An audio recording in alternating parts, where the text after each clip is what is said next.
నా రీల్స్ కింద నేను కొన్ని కామెంట్స్ చూస్తున్నా. అన్నీ మన గ్రంథాల్లో ఉన్నాయని చెప్తున్నావు, అలాంటప్పుడు అవన్నీ మన వాళ్ళే కనిపెట్టచ్చు కదా, ఎవరో కనిపెట్టేశాక ఇది మా గ్రంథంలో ఉంది, మా పురాణంలో ఉంది అని డబ్బా కొట్టుకోవడం ఎందుకు అని అడుగుతున్నారు. అలాంటి వాళ్ళందరూ గుర్తుపెట్టుకోవాల్సింది ఏంటంటే, ఇవన్నీ మన వాళ్ళే చెప్పారు, కనిపెట్టారు.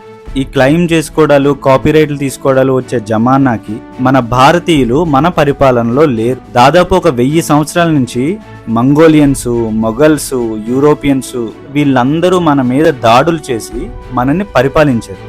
దానివల్ల మన కల్చరల్ రూట్స్కి దూరం అయిపోయాం. ఎలా దూరం అయిపోయామంటే, నాలెడ్జ్ ట్రాన్స్ఫర్కి 3 వేస్ ఉన్నాయి మనకి.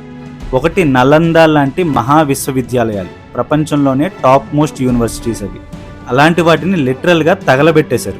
ఆ యూనివర్సిటీస్లో ఉండే పుస్తకాలు దాదాపు 6 నెలల పాటు కాలే అంటే ఎంత విజ్ఞానం తగలబడిపోయిందో అర్థం చేసుకోండి. టెంపుల్స్లో ఉండే శిల్పకళ ద్వారా అండ్ శాసనాల ద్వారా నాలెడ్జ్ ట్రాన్స్ఫర్ చేసేవారు. కొన్ని